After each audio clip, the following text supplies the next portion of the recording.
Hello everyone, welcome you all to the concept classes. तो बच्चों, आज हम जो क्लास लेके आए हैं, क्योंकि मैंने आपसे कहा था कि जो हम प्रीवियस पेपर्स की जो सीरीज जो है वो सॉल्व कर रहे हैं यहाँ पे।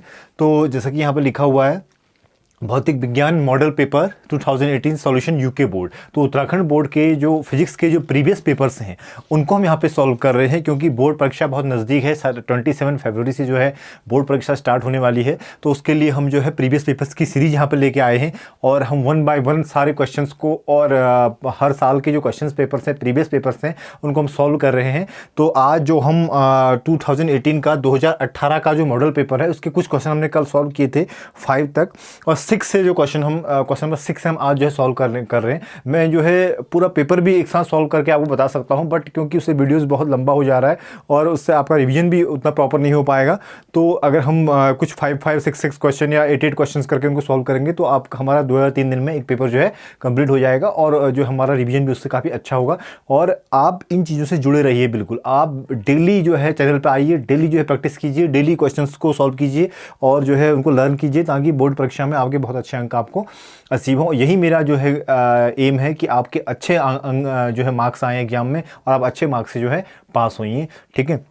और प्लीज़, अगर आपने आपको चैनल अगर अभी तक सब्सक्राइब नहीं किया है तो प्लीज़ चैनल को सब्सक्राइब जरूर कीजिए, ताकि जो है इस तरीके से आगे जो है वीडियो बनाने के लिए मैं मोटिवेट होता रहूं और जो है अन्य बच्चों को भी उसका बेनिफिट मिलता रहे। तो आप इसके चैनल को शेयर भी कीजिए, सब्सक्राइब कीजिए, लाइक कीजिए और कमेंट जरूर कीजिए बच्चों, क्योंकि आप कमेंट नहीं कर रहे हैं। कमेंट करने में आप कंजूसी कर रहे हैं बहुत ज़्यादा, उससे मुझे भी समझ में नहीं आता या मैं भी नहीं समझ पाता हूँ कि आपको चीज़ें कितनी समझ में आ रही हैं, कितनी समझ में नहीं आ रही हैं। तो आप कमेंट जरूर कीजिए कि सर जो आपको कितना आपको समझ में आया और किस तरीके से और उसमें सुधार की जो है सुधार किया जाना चाहिए, आप ये जरूर बताइए कमेंट में। ठीक है, फाइन। हाँ, चलिए हम लेके चलते हैं अगला क्वेश्चन। अगला क्वेश्चन है, और मैं इसको पीडीएफ में जो है मैंने उसमें डिस्क्रिप्शन बॉक्स में अपलोड किया हुआ है कल, और मैं इसको आज फिर अपलोड कर दूंगा उसके वीडियो के डिस्क्रिप्शन बॉक्स में, वहाँ से आप इसको डाउनलोड भी कर सकते हैं। और इसको यूबीएससी की साइट पे जाके ukboard.ubsc.co.in पे जाके भी आप उसको डाउनलोड कर सकते हैं। यूबीएससी आप गूगल पे टाइप करेंगे तो वहाँ पर आपको मिल जाएगा, उसके अंदर आपको प्रीवियस पेपर्स करके आप वहाँ से भी इसको डाउनलोड कर सकते हैं। फाइन, ठीक है। तो देखिए अगला क्वेश्चन है, प्रकाश के प्रभाव द्वारा धातुओं से उत्सर्जित होने वाले इलेक्ट्रॉन को क्या कहते हैं। फाइन, क्वेश्चन में फिर से पढ़ रहा हूँ, प्रकाश के प्रभाव द्वारा धातुओं से उत्सर्जित होने वाले इलेक्ट्रॉन को क्या कहते हैं। ठीक है, ये क्वेश्चन है क्वेश्चन नंबर 6। आप अगर देखेंगे 2018 के पेपर में तो ये क्वेश्चन नंबर यहाँ पे 6 है। ठीक है, अब हम देखते हैं तो क्या कह रहा है कि प्रकाश के प्रभाव द्वारा धातुओं से उत्सर्जित होने वाले इलेक्ट्रॉन को क्या कहते हैं। देखिए, मैं आपको पहले भी बता चुका हूँ, इसमें मैंने क्लास में भी लेक्चर लिया हुआ है इसमें। ठीक है, तो अब हमको एक चीज़ पता है कि जैसे ये कोई मेटल का सरफेस है, ठीक है, ये है, और हमको पता है कि ये जो मेटल का सरफेस है ना, ये किससे बना हुआ है, एटम से मिलके बना हुआ है बहुत सारे, ये, ठीक है, बहुत सारे एटम से मिलकर बना हुआ है। और हर एटम में क्या है, पॉजिटिव और नेगेटिव चार्ज है। ठीक है, इलेक्ट्रॉन्स भी हैं उसमें और पॉजिटिव चार्ज भी है और नेगेटिव चार्ज भी है, positive negative positive negative. Fine. अब देखिए, अब क्या होगा कि अब अगर हमको पता है कि जब किसी भी जो है मेटल के सरफेस के ऊपर जो लाइट जो है फॉल्स की जाती है, लाइट गिराई जाती है, लाइट डाली जाती है किसी मेटेलिक सरफेस के ऊपर, जब लाइट जो है रेडिएट उसके ऊपर जो है आती है किसी लाइट सोर्स से, तो होता क्या है, क्योंकि मैंने आपको बता रखा है कि एक प्रीवियस वीडियो मैंने डाली हुई, लाइट इज ए फोटोन है। लाइट एक क्या है, इलेक्ट्रोमैग्नेटिक वेव है, एक फोटोन है। ठीक है, तो अब अगर यहाँ से जब ये फोटोन, ये जो लाइट है, ये जो यहाँ से लाइट रेज अगर हम इसको देख रहे हैं ये इस तरीके से, और ये लाइट रेज है क्या वास्तव में, अगर हम इसका एक तो हम इसको रे की हेल्प से दिखा दिया, दूसरा हम इसको ऐसे अगर ऐसे फोटोन की हेल्प से दिखाएं या इलेक्ट्रोमैग्नेटिक वेव्स की हेल्प से दिखाएं ऐसे करके, तो ये यही एक रे है। ये जो रे मैंने यहाँ दिखाई है वही रे यहाँ भी है। ठीक है, ये सोर्स से आ रही है, लाइट सोर्स से लाइट रेज आ रही है, और लाइट रेज आ रही है मतलब क्या आ रहे हैं, फोटॉन्स आ रहे हैं। क्या आ रहे हैं, फोटॉन्स, फोटॉन्स आ रहे हैं। ठीक है, तो ये फोटोन जब जो लाइट रेज है या जो फोटोन है जब इस मेटल के सरफेस के ऊपर गिरेंगे तो क्या होगा, ये इनकी अपनी क्या है, कुछ एनर्जी है, इनका अपना कुछ मोमेंटम है ना, इनका अपना क्या है, कुछ मोमेंटम है,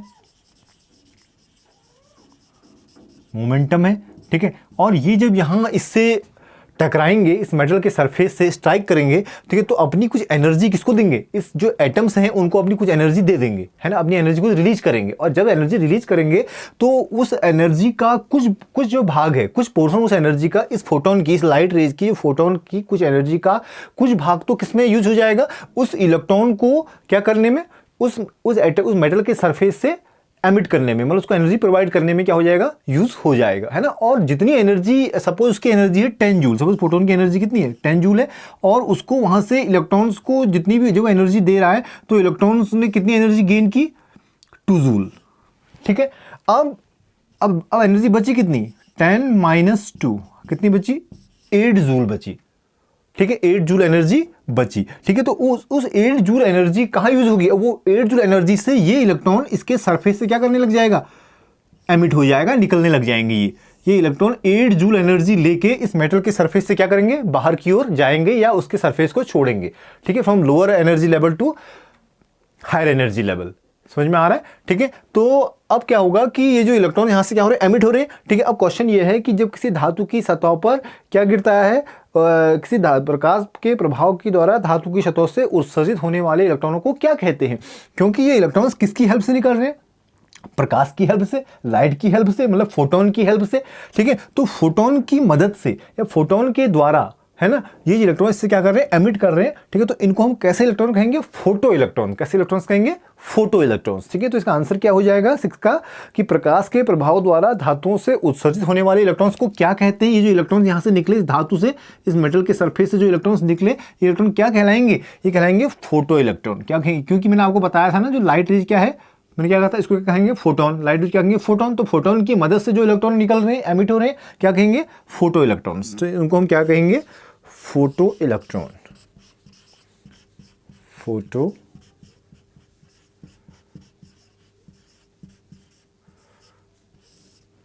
इलेक्ट्रॉन्स। कैसे इलेक्ट्रॉन कहेंगे इनको, फोटो इलेक्ट्रॉन्स कहेंगे। फाइन, ठीक है, आपको समझ में आया होगा ही, ठीक है। अगला देखिए, अगला क्वेश्चन है इसका 7 नंबर का, किसी रेडियो एक्टिव पदार्थ की नाभिक से, किसी रेडियो एक्टिव पदार्थ के नाभिक से एक अल्फा कण उत्सर्जित होने पर रेडियो एक्टिव पदार्थ की द्रव्यमान संख्या पर क्या प्रभाव पड़ेगा।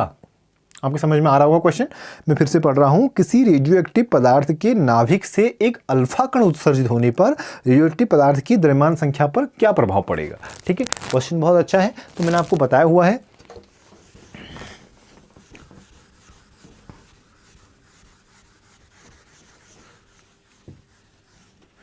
हाँ, ठीक है। तो क्या कह रहा है, एक रेडियो एक्टिव पदार्थ है, तो हमने कंसीडर कर लिया, सपोज ये जो रेडियो एक्टिव पदार्थ है वो एक्स है, ठीक है। अब इससे एक क्या निकल रहा है, कह रहा है अल्फा कण।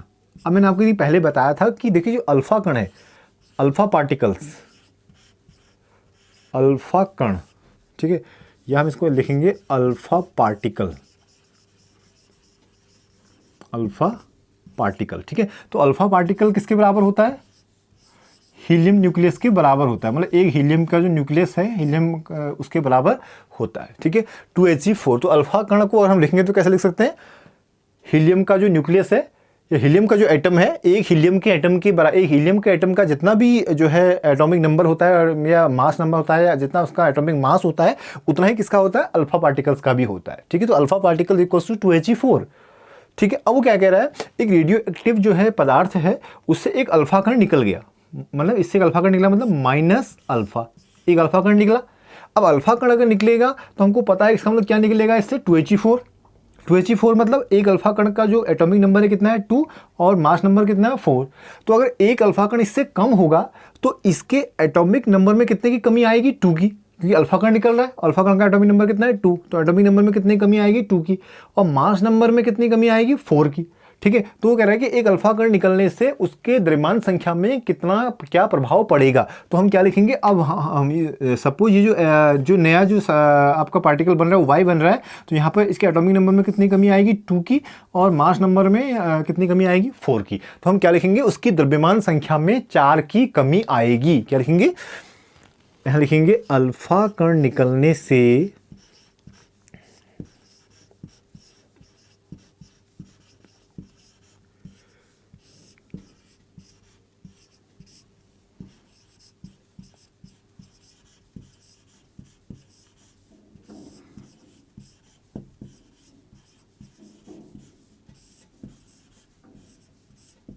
द्रव्यमान संख्या में 4 की कमी होगी। ठीक है, ये मैंने आपको बताया कि अल्फा का मतलब 2He4 निकल जाएगा तो उसके परमाणु क्रमांक में 2 की कमी होगी और द्रव्यमान संख्या में 4 की कमी होगी। फाइन, तो आपकी ये भी समझ में आ गया होगा। तो अगला क्वेश्चन हम लेके चल रहे हैं, इसका क्वेश्चन नंबर 8 है, सॉरी। ट्रांजिस्टर की रचना में प्रयुक्त होने वाला सर्वाधिक सामान्य पदार्थ का नाम बताइए। ठीक है, ट्रांजिस्टर की रचना में प्रयुक्त होने वाले सर्वाधिक सामान्य पदार्थ का नाम बताइए। ये तो बहुत, इसका आंसर इजी है। ये क्वेश्चन नंबर 7, ये 7 का आंसर था। ठीक है, ये 8 का आंसर है। तो ट्रांजिस्टर की रचना में जो जितने भी जो आपके सेमीकंडक्टर डिवाइसेस हैं, है ना, अर्धचालक जो युक्तियां हैं, हमारा चैप्टर भी है सेमीकंडक्टर डिवाइसेस। ठीक है, तो जितने भी अर्धचालक जो सेमीकंडक्टर डिवाइसेस हैं उनमें जो सबसे ज़्यादा जो पदार्थ का यूज़ होता है वो किसका होता है? जैसे हम क्या बनाते हैं, डायोड बनाते हैं, ठीक है, ट्रायोड बनाते हैं, ठीक है, या ट्रांजिस्टर बनाते हैं, तो उनमें किसका यूज होता है? सिलिकॉन का। किसका? सिलिकॉन।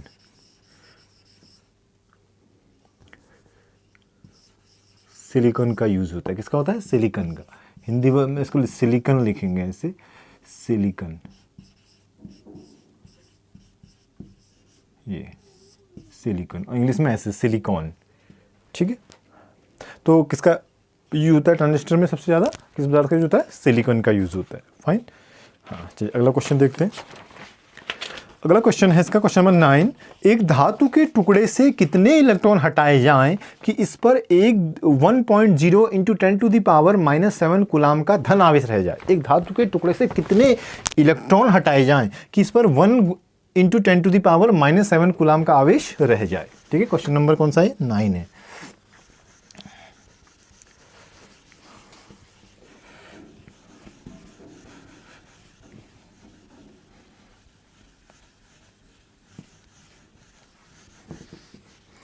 ठीक है, हाँ तो इसको देखते हैं। क्वेश्चन नंबर 9, एक धातु के टुकड़े से कितने इलेक्ट्रॉन हटाए जाएं कि उस पर 1 × 10⁻�7 कूलाम का आवेश। हमने ये ले लिया, सब धातु का टुकड़ा है। ठीक है, अब इससे कितने इलेक्ट्रॉन हटाए जाएं कह रहा है। ठीक है, कितने इलेक्ट्रॉन हटाए जाएं मतलब हमको क्या फाइंड करना है? ये कौन सा क्वेश्चन है? 9 नंबर का क्वेश्चन है, क्वेश्चन नंबर 9। ठीक है, तो ये क्या पूछ रहा है? कितने इलेक्ट्रॉन हटाए जाएं, मतलब हमको n निकालना है, नंबर ऑफ इलेक्ट्रॉन्स हमको फाइंड करने हैं। क्वेश्चन मार्क हो गया। ठीक है, और धातु के टुकड़े से कितने इलेक्ट्रॉन हटाए जाएं कि इस पर 1.0 × 10⁻⁻7 कूलाम का धन आवेश रह जाए। ठीक है, अब जब हम इसमें से इलेक्ट्रॉन निकाल रहे हैं तो इस पर कितना जो है चार्ज आ जा रहा है? इस पर आ जा रहा है पॉजिटिव धन आवेश कह रहा है। पॉजिटिव कितना? 1.0 × 10⁻⁻7 कूलम। इतना आवेश, इतना चार्ज इस पे है। मतलब कब? कितने इलेक्ट्रॉन, मतलब हम कितने इलेक्ट्रॉन हटाने पे इस पे इतना चार्ज रह जाएगा। ठीक है, तो अब सिंपल सी बात है, हमको इसका फॉर्मूला पता है। देखिए क्वांटाइजेशन का फॉर्मूला हमको पता है, क्या होता है? Q = NE, नंबर इलेक्ट्रॉन्स हमको निकालने, और चार्ज हमको गिवन है Q भी हमको गिवन है कितना? 1.0 × 10⁻⁻7। ठीक है, और E इलेक्ट्रॉन पे चार्ज हमको पता है कितना होता है? 1.6 × 10⁻⁻19 कूलम, यही होता है। ठीक है, ये नेगेटिव जो है इसके नेचर को बता रहा है, अदरवाइज यहाँ पे नेगेटिव का कोई सेंस नहीं है। ठीक है, नेगेटिव का मतलब इसके नेचर को बताया कि इलेक्ट्रॉन हैविंग नेगेटिव चार्ज। ठीक है, तो E होगा Q N का यूज यहाँ पे होगा, तो N हमको निकालना है, तो N = कितना हो जाएगा? Q/E हो जाएगा। ठीक है, Q कितना है? 1.0 × 10⁻⁻7 इंटू E कितना है? 1.6 × 10⁻⁻19। ठीक है, समझ में आ रहा होगा आपके। तो n = देखिए ऐसे सॉल्व कर लेंगे, ये -19 ऊपर जाएगा, ये -19 है, -19 -19 ऊपर जाएगा, कितना हो जाएगा? +19 हो जाएगा, +19 हो जाएगा। +19 में से माइनस का 7 घट गया, तो कितना बचा? प्लस का 12। ठीक है, तो कितना हो गया? 10⁻12 गुणा 1/1.6। ठीक है, हम इसको ऐसा कर सकते हैं, 10 से मल्टीप्लाई कर सकते हैं, ऊपर नीचे 10 से गुणा कर, दशमलव हटाने के लिए ऊपर नीचे भी 10 से गुणा कर लिया, तो ये हो जाएगा 10 गुणा 10⁻12 बट्टे ये हो जाएगा 16। ठीक है, ऐसा करते हैं, इसको एक 10 से गुणा कर लेते हैं, इसका 10 इसको दे देते हैं, ये हो गया 100 इंटू ये हो गया 10⁻11 अपॉन कितना हो गया? 16। ठीक है, समझ में आ रहा होगा आपके। अच्छा, अब देखिए इसको मैं ऊपर सॉल्व कर देता हूँ यहाँ पे इसी चीज़ को। तो n = ये आ रहा है, यहीं पर इसको सॉल्व कर देते हैं। तो n इक्वल्स टू आया 100/16, 100/16, 16 को डिवाइड कर दिया, 16 छक्का 96, कितना बचा 4, 40 दशमलव लग गया, 16 दूनी 32, 8 बचा 80, 16 पंजे 80, गुणा 10 की घात 11, इतने न्यूट्रॉन इलेक्ट्रॉन, नंबर इलेक्ट्रॉन्स कितने आ गए 6.25 इंटू 10⁻11। तो हमको इस धातु की सतह से कितने इलेक्ट्रॉन निकालने पड़ेंगे ये पूछ रहा था, ताकि उस पर इतना आवेश रह जाए। तो आवेश हमने लिख लिया था, नंबर इलेक्ट्रॉन्स हमको निकालने थे, और एक इलेक्ट्रॉन पे चार्ज हम आवेश हमको पता था, ठीक। तो हमने कौन सा फॉर्मूला लगाया, Q is equals to NE। तो Q NE को अप्लाई जो हमने किया तो हमारा N कितना आ गया 6.25 इंटू 10⁻11 इलेक्ट्रॉन। तो धातु की सतह से कितने इलेक्ट्रॉन हटाने पड़ेंगे 6.25 गुणा 10 की घात 11 इलेक्ट्रॉन। फाइन स्टूडेंट्स, ठीक है। तो इससे जो आगे जो क्वेश्चंस हैं उनको भी हम जो है नेक्स्ट वीडियोस में जो है कवर करेंगे। तो तब तक के लिए आप इन वीडियोस को देखिए, इन क्वेश्चंस को देखिए, और आप सबसे एक चीज़ आपको बताऊं, आप क्वेश्चंस को लिखिए जरूर। आप एक नोटबुक बनाइए, उसमें सारे पेपर्स जो मैं सॉल्व करा रहा हूँ उसके 1 बाय 1 क्वेश्चंस को आप भी सॉल्व करते जाइए। एक अपने नोट्स भी बनाइए, सेल्फ मेड नोट्स, ताकि आपको जो है आपका रिविजन प्रॉपर रिविजन होगा और प्रॉपर परीक्षाओं में आप उसको अच्छे से जो है वहाँ पे लिख पाएंगे। Fine.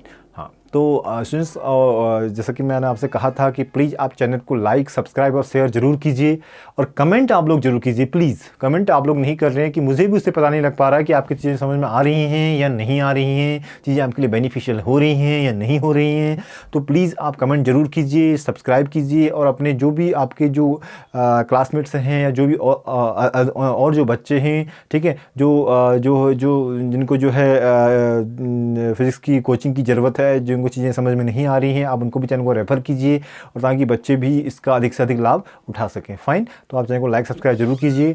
Thank you so much.